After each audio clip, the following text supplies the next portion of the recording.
Meus queridos, dos que aqui estão na igreja, quem esteve ontem aqui na igreja? Olha que bênção. Muito bem.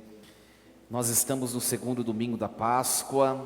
Quem ontem aqui esteve já acompanhou essa liturgia, esses textos. Segundo domingo da Páscoa, porque no domingo passado, celebrando a Páscoa, nós contabilizamos como sendo o primeiro. E também nós chamamos esse domingo de oitava de Páscoa. Oitava de Páscoa, que logo a gente vai entender o porquê. E também chamamos esse domingo de domingo da misericórdia. Nós acompanhamos o quadro do Jesus misericordioso, que foi inspiração do próprio Deus, revelação do próprio Deus a Santa Faustina Kowalska. Porque Jesus quis ser pintado desse jeito para mostrar o mistério da sua Páscoa e o mistério, a sua missão diante dos seres humanos, né? Nós vemos saindo do peito de Jesus nesse quadro aquilo que efetivamente no alto da cruz, depois de morto, saiu do seu lado quando o guarda romano furou o lado de Jesus. Do seu lado saiu sangue e água, que para nós igreja, naquele momento a igreja sacramentalmente estava a ser derramada a partir do lado de Jesus. Meus queridos, quando sai sangue e água do lado de Jesus, ali escorre junto de sangue e água a bondade, a misericórdia, a compaixão de Deus. E junto de sangue e água também nós saímos, eu e você. Nós nascemos do lado aberto de Cristo, da cruz. Nós nascemos. Você é batizado? Oh, glória a Deus. Você nasceu do lado aberto de Cristo.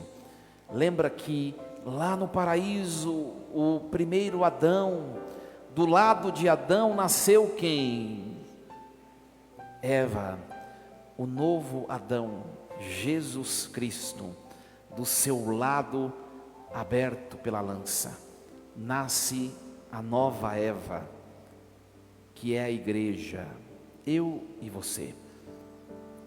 Por isso, meus queridos, nós celebramos o domingo da misericórdia, nascendo do lado de Jesus, saindo do próprio Cristo, é que nós sabemos, nós temos a certeza de que Ele tem nos acompanhado, Ele tem nos perseguido, Ele tem nos carregado em seus braços, né?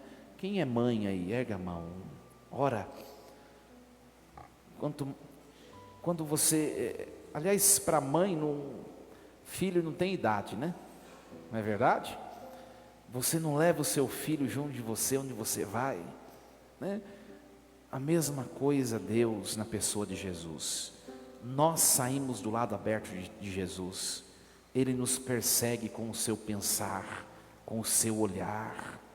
É por isso que Jesus, no mistério da sua Páscoa, gestando a igreja do seu lado, Ele não deixa a igreja só, né? O que nós vamos celebrar daqui 50 dias, o envio do Espírito Santo, é de fato a manifestação de que Jesus, Ele está preocupado conosco, Ele está nos acompanhar, né?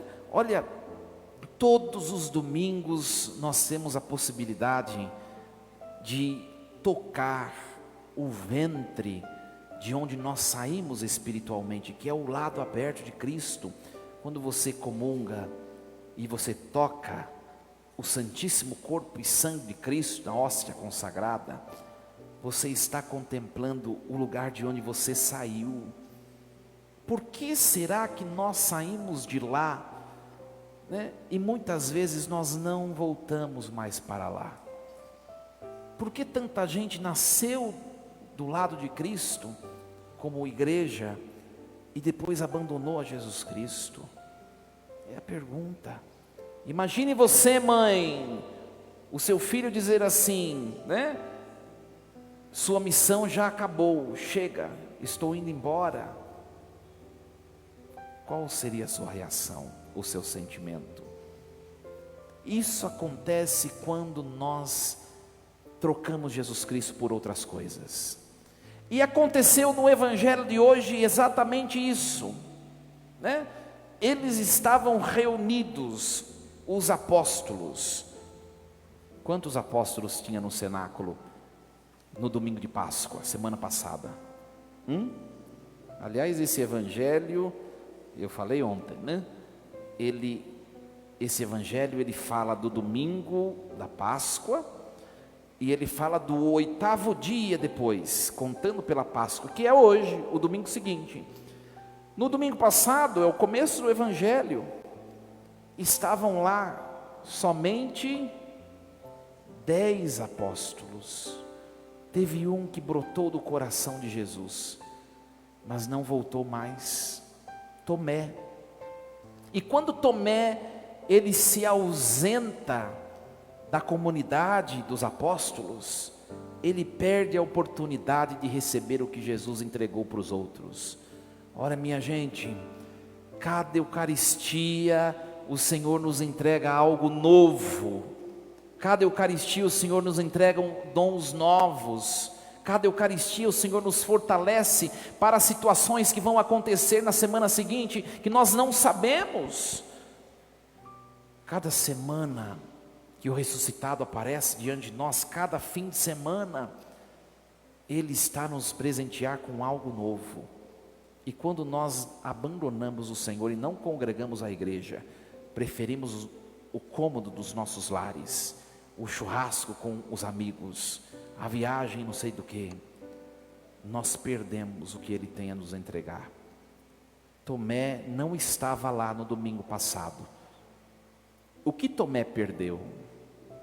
Ele perdeu a presença de Jesus, porque era noite, né? O dia da Páscoa já estava declinando, era o primeiro dia da semana, as portas estavam fechadas. Jesus passa por meio das portas, Ele entra, Ele entrega a paz aos 10 apóstolos que estavam lá. E olha, essa paz não é aquilo que nós ocidentais dizemos ser como ausência de guerra. Paz que Jesus entrega é a plenitude interior do ser humano. Não existe paz, realização humana que não venha do ressuscitado. Por isso que na Santa Missa, em toda a Eucaristia, toda a Santa Missa, depois que o ressuscitado está sobre o altar, não há uma missa que essa frase não seja dita pelo sacerdote, que é o Cristo: a paz esteja convosco. O amor de Cristo nos uniu. Quem é o amor de Jesus? É o Espírito Santo de Deus. Muitas vezes trazemos um coração triste, preocupado, com o nosso trabalho, com situações familiares e com tantas outras coisas. Olha, me desculpe, se você está buscando refúgio em tantos outros lugares ou coisas, você está perdendo tempo na sua vida.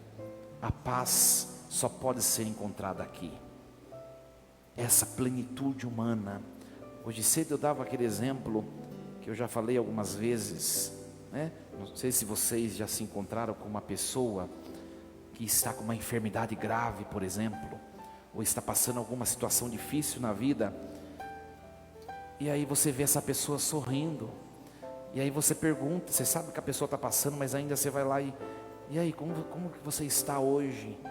Ela fala: eu estou muito bem, enfrentando cada dia, mas Jesus está na minha frente, Ele vai enfrentando comigo. Olha, é um tapa na nossa cara, porque nós vemos que isso é paz verdadeiramente. Paz não é você simplesmente não ter conflito com ninguém, porque você pode não ter conflito com ninguém interiormente, você está morto.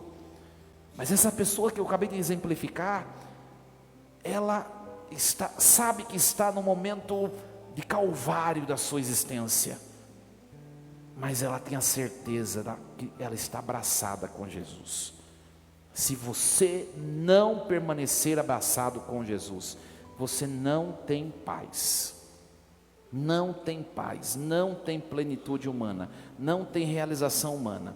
E você vai ficar batendo a cabeça, e você vai ficar com tentativas na sua vida, e você vai ficar para lá e para cá. Sabe, pessoa que fica para lá e para cá e nada a satisfaz. Falta de paz interior. Falta de paz interior. Meus queridos, Tomé perdeu isso, né? Quando a gente fala do preceito dominical, não é simplesmente cumprir um preceito. Que vou cumprir um preceito, tá bom. Deus não precisa de cumprimento de preceito de ninguém, Ele é Deus, né? Quando a igreja que é mãe, ela fala: filhos, estejam aqui todos os finais de semana, é porque a igreja que é mãe sabe o que você precisa disso, e se você não tiver isso, um fim de semana que seja, você vai adoecer. Fica uma semana sem se alimentar para você ver o que vai acontecer na semana seguinte. Ora, a alma funciona tal como o corpo, minha gente. Por isso tanta gente enferma espiritualmente. Às vezes se aproximam pessoas do padre para receber a unção dos enfermos, com doenças fisiológicas, e o padre vai fazendo a direção espiritual, vai percebendo que tudo começou num relaxo espiritual. Tudo começou lá. É isso que está falando. Tomé perdeu, Jesus entrou, Jesus deu a paz àqueles 10. Lembrando que Judas Iscariotes tinha se matado e Tomé não estava. Eram 12, Judas morreu, ficaram 11. Um não estava, ficaram 10. Ora, e Jesus soprou sobre eles: recebei o Espírito Santo.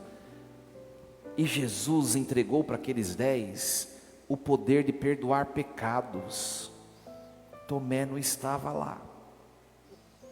Consegue perceber que ele perdeu, né? Hoje cedo eu disse, né?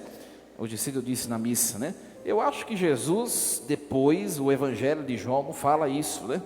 Mas Jesus deve ter soprado sobre Tomé: Tomé, recebei o Espírito Santo, e vê se não perde mais missa, cabeção. Acho que Jesus falou isso depois, né? Não está escrito.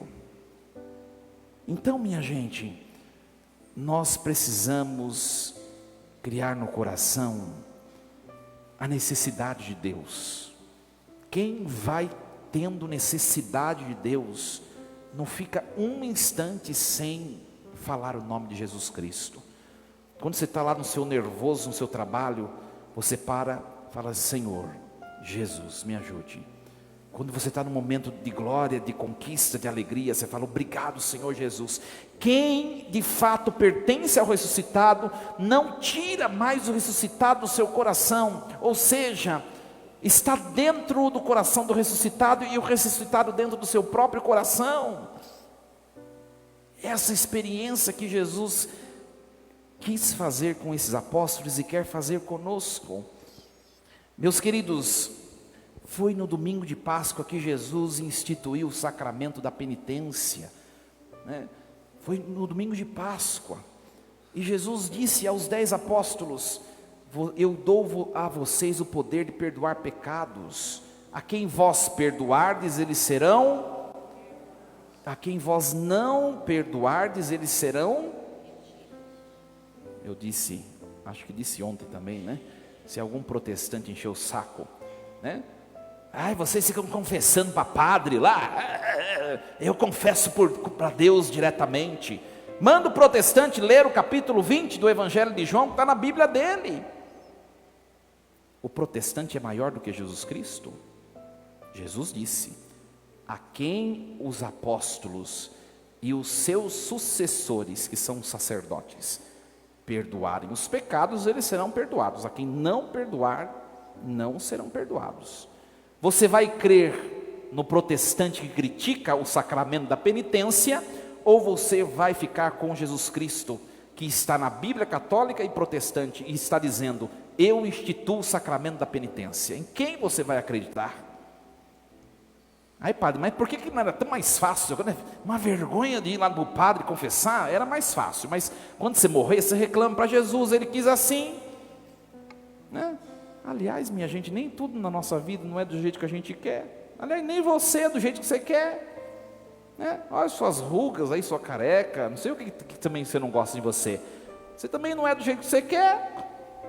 E você quer que as coisas que Jesus quis daquele jeito sejam diferentes? Ó, consegue perceber? Outra coisa, era domingo. Jesus apareceu domingo passado. Jesus apareceu de novo nesse domingo.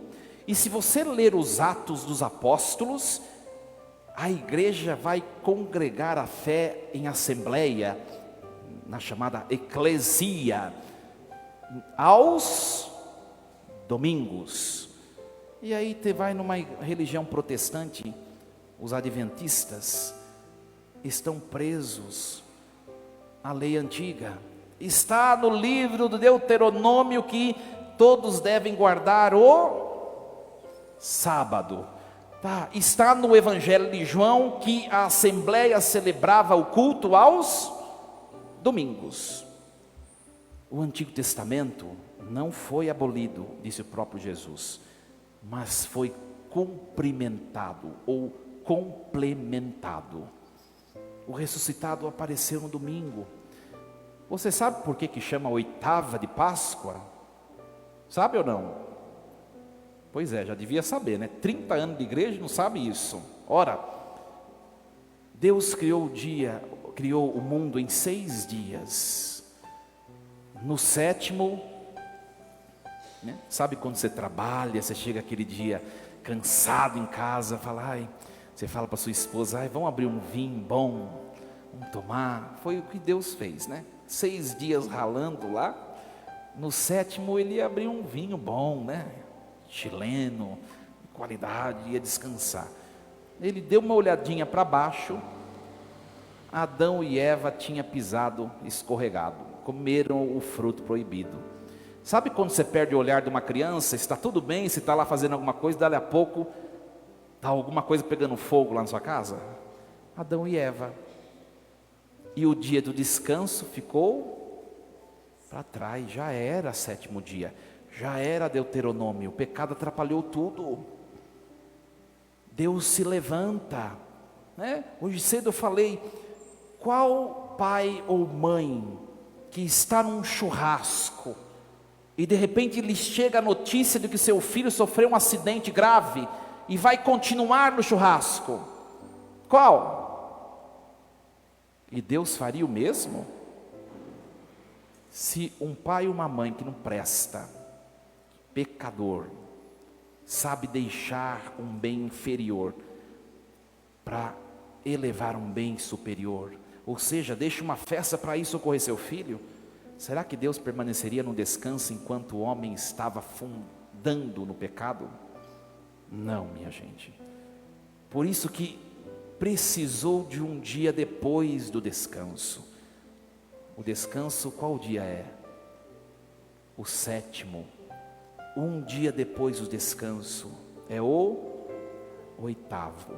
É o dia que Deus se levanta e vem socorrer o homem errante. O domingo.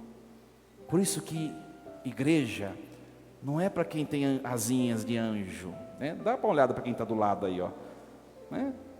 Tudo gente perigosa, né? Minha gente, se a gente for olhar bem, a gente conhece a palavra de Deus, a gente se torna pior do que quem não vem na igreja. Por que a gente está aqui? Porque eu preciso do 8º dia. Eu preciso do dia do socorro de Deus. Senhor, me socorre.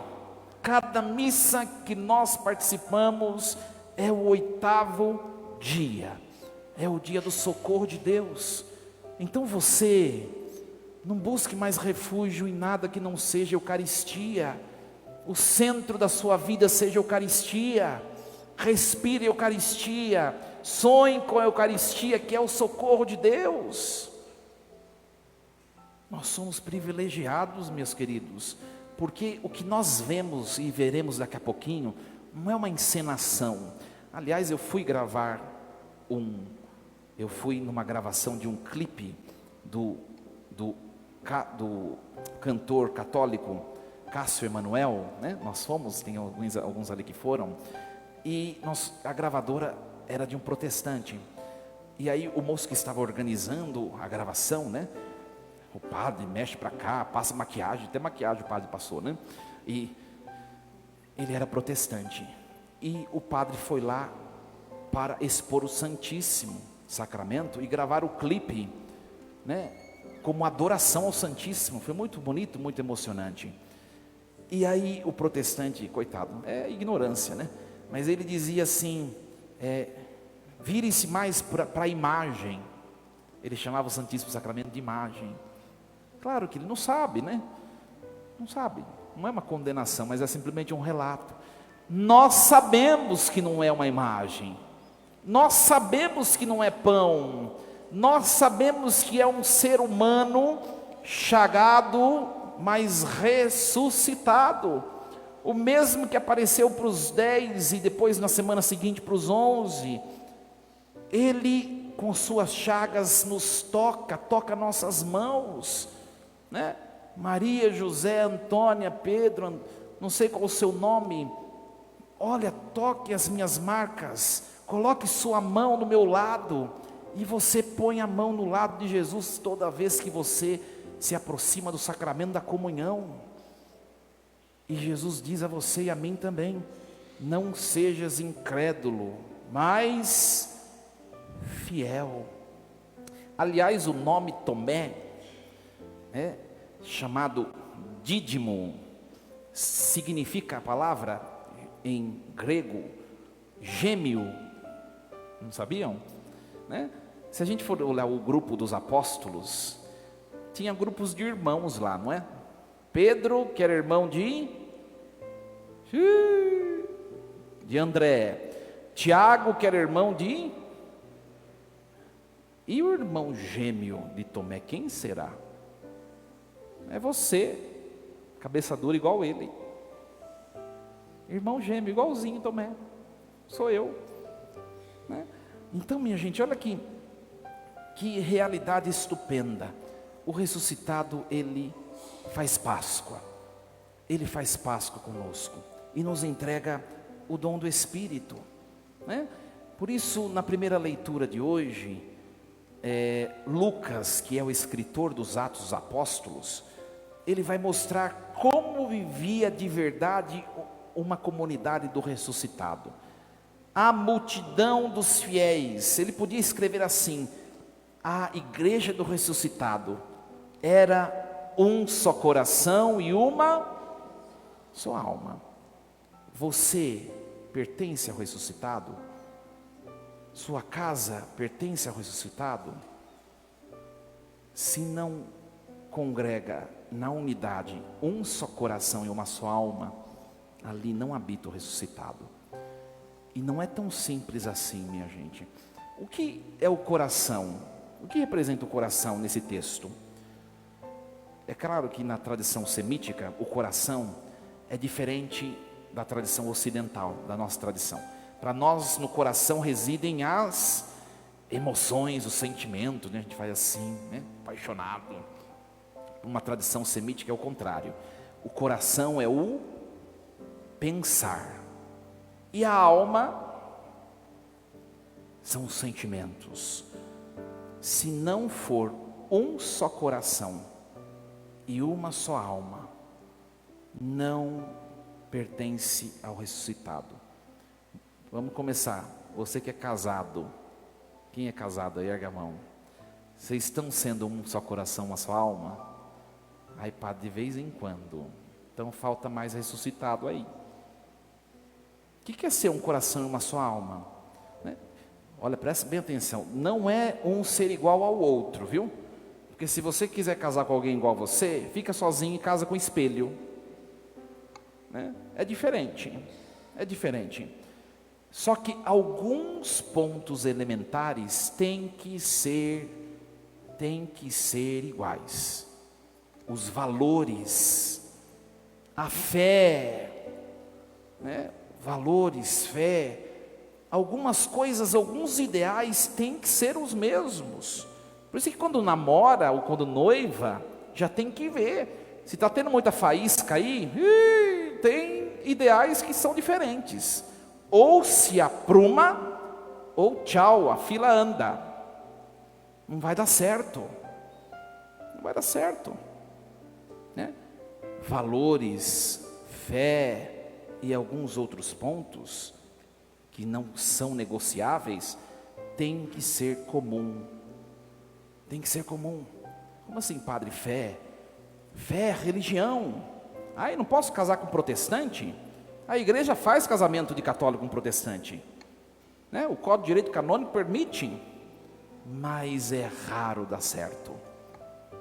Não dá, vai chegar um ponto que vai esbarrar, Eucaristia vai esbarrar, não vai dar certo, né? Um tempo atrás, lá na outra paróquia onde eu estava, tinha um moço lá, que ele estava namorando uma moça protestante. Aí ele veio, não sei porque o povo vem perguntar as coisas para mim, né? Pergunta, depois eu falo, aí não gosta, né? Eu falo. Eu falei, não vai dar certo. Ai, padre, mas eu gosto dela. Falei, tenta. Dali a pouco veio ele. Padre, não deu muito certo. Eu queria ir na missa e ela começava a implicar. O horário do culto dela era diferente da missa. E não sei o que. Não dá. Então, é um exemplo que o padre está dando, mas tem pontos. Por isso que quando tem conflito, presta bem atenção, você que é casado, você que é na sua família, tem alguma faísca saindo, é porque algum ponto está dissonante em alguém. Precisa sentar, precisa conversar, dialogar e colocar. O que você acha? Não deve ser assim? O outro tem que pensar, também tem que ouvir, né? Porque a gente não gosta muito de ouvir o outro, tem que refletir, é verdade. Vamos decidir por isso? Porque se ficar assim, não vai durar. Então, verifique se você está um só coração e uma só alma com o seu cônjuge. Verifique se você está um só coração e uma só alma com sua família. E verifique se você está um só coração e uma só alma com Jesus, que é o principal. Oxalá todos nós estejamos. Força e coragem. Assim seja. Amém. Um instante de silêncio. Uma palavra tão rica hoje, coloquemos no coração.